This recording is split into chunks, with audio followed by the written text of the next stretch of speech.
Italian Wine Podcast. Chin Chin with Italian wine people.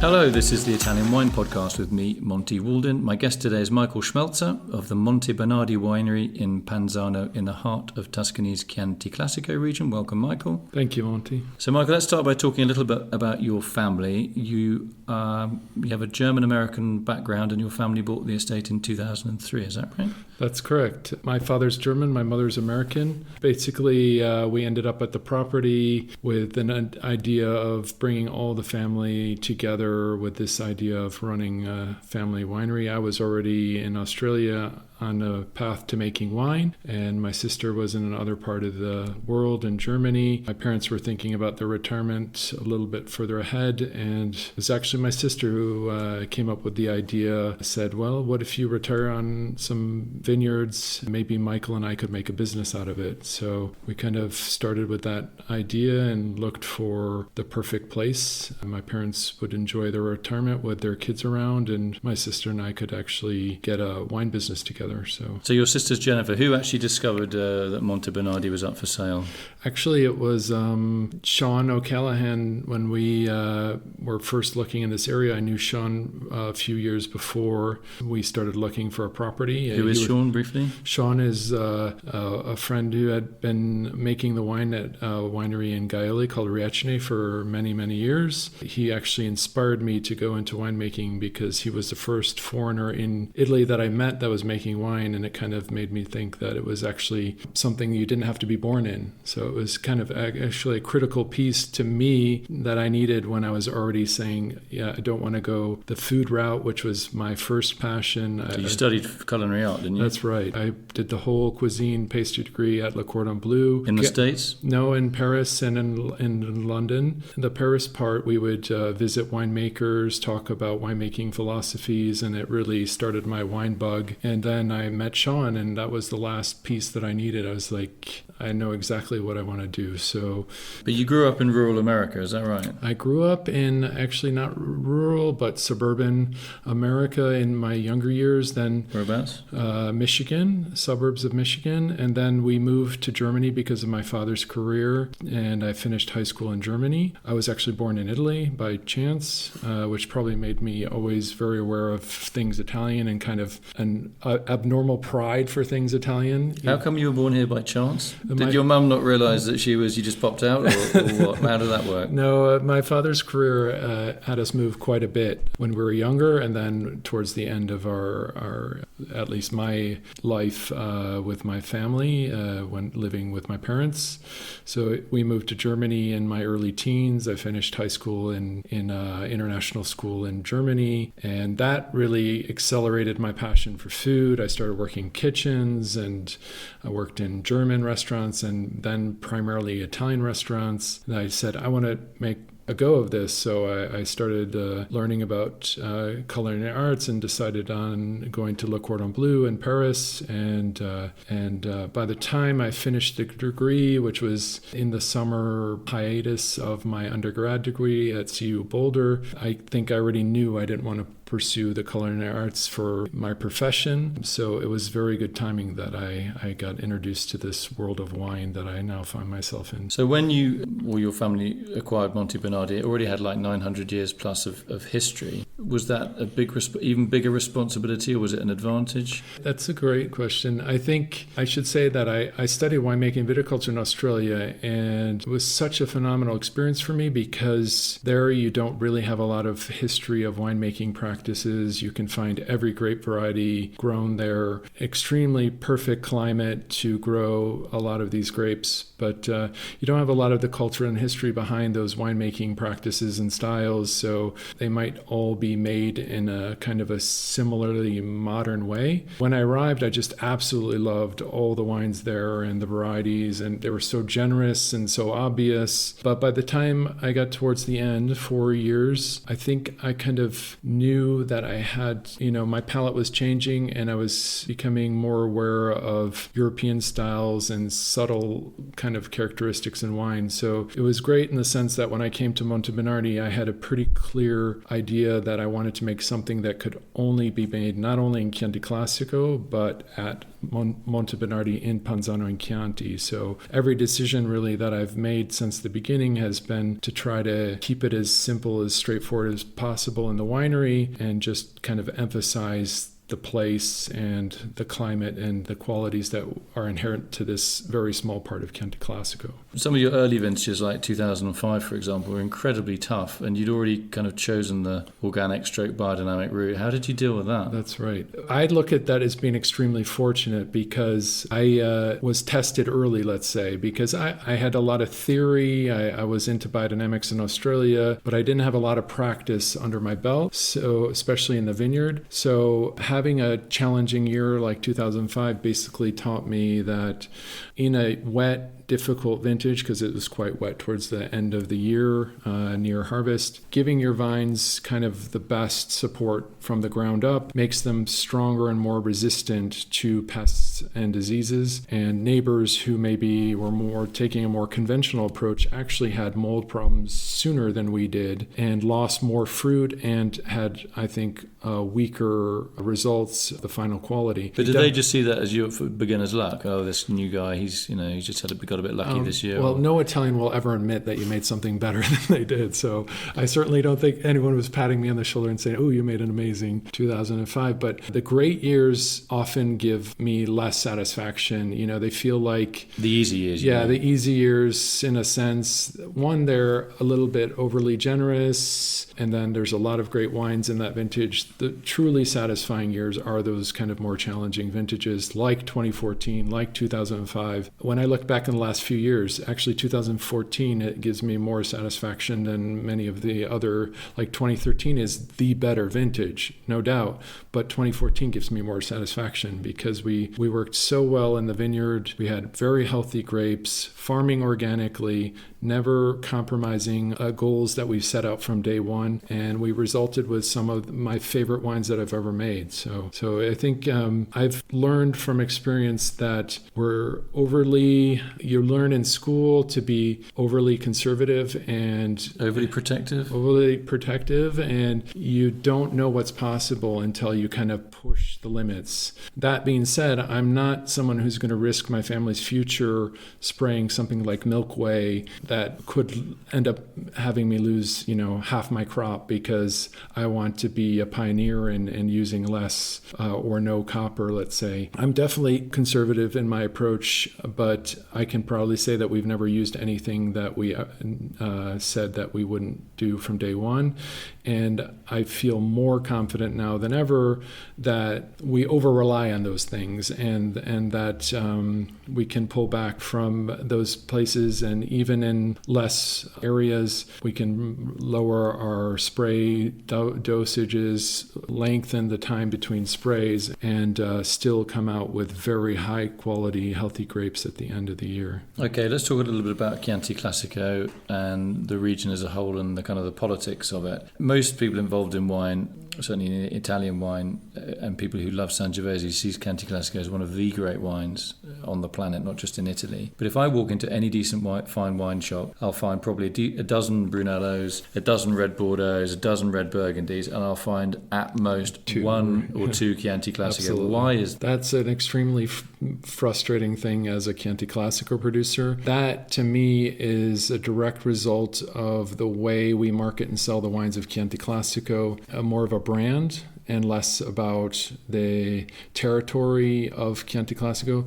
Chianti Classico is an enormous region. It's 8,000 hectares or 20,000 acres of vineyards planted. To call them all just Chianti Classico and not focus on the sub-regional distinctions of that enormous area, it handicaps our ability to sell the wine, because a retailer is not going to have 10 Chianti Classicos if they're in the eyes of the consumer are all replaceable by another one from the same region. That's why we need to talk about having a Chianti Classico from Rada, a Chianti Classico from Panzano, a Chianti Classico from Castellina. It opens the whole market up for everyone, retailers and us as producers. So it's a bit like the Burgundian model. It is. Each village gets its own kind of... And it allows us to dig deeper into the region and find more things to become passionate about to sell those wines. So we can talk about the rocky soils of the center part and the steep slopes, or the sandy, lower, softer rolling hills of the north that, are extremely bright and extremely delicious. I love all the regions of Chianti Classico, and I think they each have their individual characteristics that make them special. But we are, as producers, we are incentivized to put that at the back and focus on our brand like a big chateau might do. And that hurts the overall ability of the greater amount of producers in Chianti Classico to sell their wine. But are you a good salesman, though? Because I don't think of myself as. I've been told I am. I think it's just because I came here for a passion to make Chianti Classico and Sangiovese, and I do think it's the greatest region of Sangiovese in Italy. That's my personal opinion. I love perfumed, more aromatic, more elegant versions of Sangiovese. So you compare to Montalcino, which is a hotter, more southerly region, and it's much cooler here and more enclosed by woodland and mountain. Exactly, and so you're too polite to say. But a lot of people agree with you. Chianti Classico is almost a lot easier to drink than many Brunellos. Yeah, it's much more versatile, but it still has great ageability. It doesn't have that monstrous structure that some younger Brunellos can have. I mean, just to prove the point is I much rather drink a Rosso from Montalcino than a Brunello 9 times out of 10. So Rosso di Montalcino is a wine that may not even see any wood, is released within a year of the harvest. Yeah, exactly. And it's quite sort of fresh and fruity. It's more like a Chianti, isn't it? Yeah, it is. It's more like a Chianti from the better producers who treat it with softer hands, let's say, and let the variety speak for itself, I think. So as well as talking about the sort of regional or the villages within the Chianti Classico area, what are the main soil types you have at Monte Bernardi? Because I think you got 3 of the main ones, right? Yeah, we're pretty lucky. We have 2 of the classic ones. The Galestro is our predominant soil Panzano. What is Galestro? It's a shale. It's a petrified clay, and it's purple and brown. Other parts of Chianti Classico can be more white and light brown, but for our area, it's purple-brown.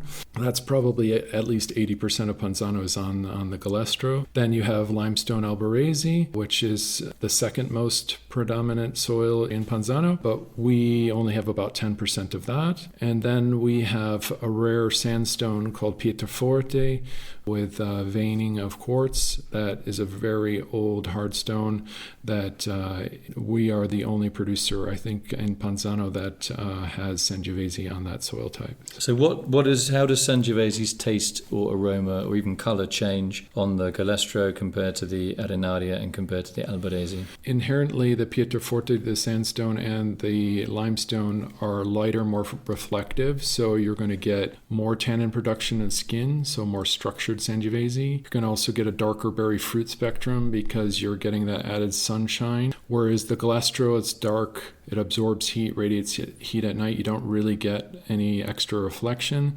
So to me, you get a kind of a softer, juicier, riper, maybe perfumed Sangiovese from that one. So I love both versions, but our Retromarcia Chianti Classico, which is 70% of our production, has all 3 blended in. So I think it gets the best of all 3 soil types. But our age-worthy Saeta on the sandstone, pure sandstone, is my favorite. It's a truly unique expression of Sangiovese that we're very fortunate to have. So you're a very forward-looking guy, but you made a wine called Retromarcia. What does that mean in Italian? Yeah, Retromarcia was the first wine that we got to actually create the name for, and it means to reverse, to go backwards. I wanted to say that we were going back to kind of simple, straightforward Chianti Classico that tasted like Chianti Classico, because I felt like a lot of the Chianti Classicos made when we arrived were a little bit too international, a little bit less speaking of the place that they came from. A bit more Bordeaux or Rhone-like. Yeah, Bordeaux or Rhone-like, but also just modern, oaky. And oaky, overly extracted. Some of my favorite characteristics about Sangiovese is the generosity and the approachability of it if it's treated in a more traditional style and larger botti or format. longer aging, cement tanks that give you great generosity upon release, but it still ages very well. It doesn't really sacrifice the aging. So when you talk about the larger botti, what you're meaning is aging, rather than aging it like a Bordeaux in small barrels, which makes the Chianti Classico taste very oaky, you're talking about aging in much larger wooden casks. Exactly. Just to give a bit of a softness. We have barrels of 2,300 liters to 3,000 liters, and I actually just bought a 6,400 liter barrel that is arriving this year. The main idea is that with larger barrels, you get less oxygen, so the evolution's slower, but to me, you allow the structure to become elegant, and then the flavors and aromas come out slowly, more in sync with the structure. Without ever giving a woody taste to the wine. Without giving the woody, but also, for me, even if you have used barrique, you get too much oxygen. I actually don't think amphora is really the right thing for Sangiovese for this area either, because you bring out the fruit flavors too quickly and the structure is too crude and raw. Sangiovese in this area is quite tannic and aggressive in its youth. I think if you tasted my Sangiovese out of tank in under 12 months, you would think they were undrinkable. That they change in the next 6 months is tremendous. And it gives such a savory, well-knit, beautifully elegant Sangiovese that is so much more versatile and ages better because it's had less exposure to oxygen. So I think we get the best of both worlds. And I think about this more than anything. What should we be giving our consumers? A wine that can age for 50 years or 20 years or whatever you want to say? Or should we be trying to give them the most years of enjoyment? I think that we should be giving them the most years of enjoyment, which means you should enjoy it when it's released and for many years onwards. You shouldn't have to say, oh, this is great, but it needs 3 years. I mean, that's 5% of your consumers are going to keep it long enough to enjoy it at that point. You know, obviously you're not Italian and you're doing something a little bit different. Do you feel that your peers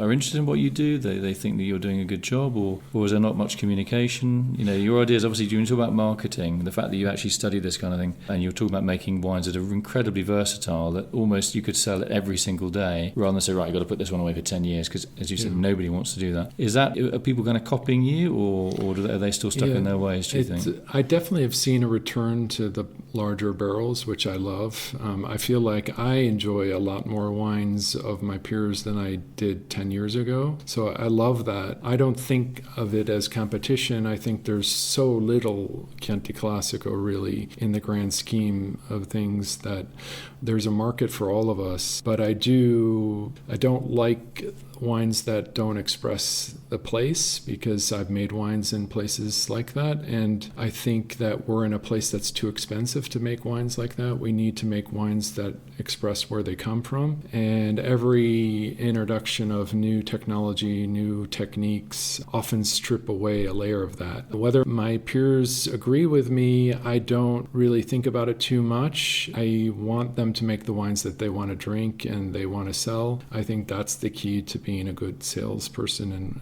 is make the wine you want to drink, and everything should fall in behind that. Okay, I mean, just a final question about, we talked about Bordeaux being incredibly famous. Do you think the Bordeauxification of Chianti Classico historically will be seen as an incredibly big mistake, or just simply one step in Chianti Classico's progression to a brighter future? That's a great question. In a lot of senses, I think it was a necessary step for quality to go to kind of clean up things in Italian winemaking, but it came at the sacrifice of identity. So I don't see it as a necessary step, probably a necessary step in a lot of ways, but I hope that, and there are positive signs that we are moving in the right direction as a region of Chianti Classico, but in Italy as a whole. I just hope that indigenous varieties are not lost, and that in other parts of Italy there are more people who make the Retromarcia of their region and turn back to simplicity and enjoyment of that grape variety.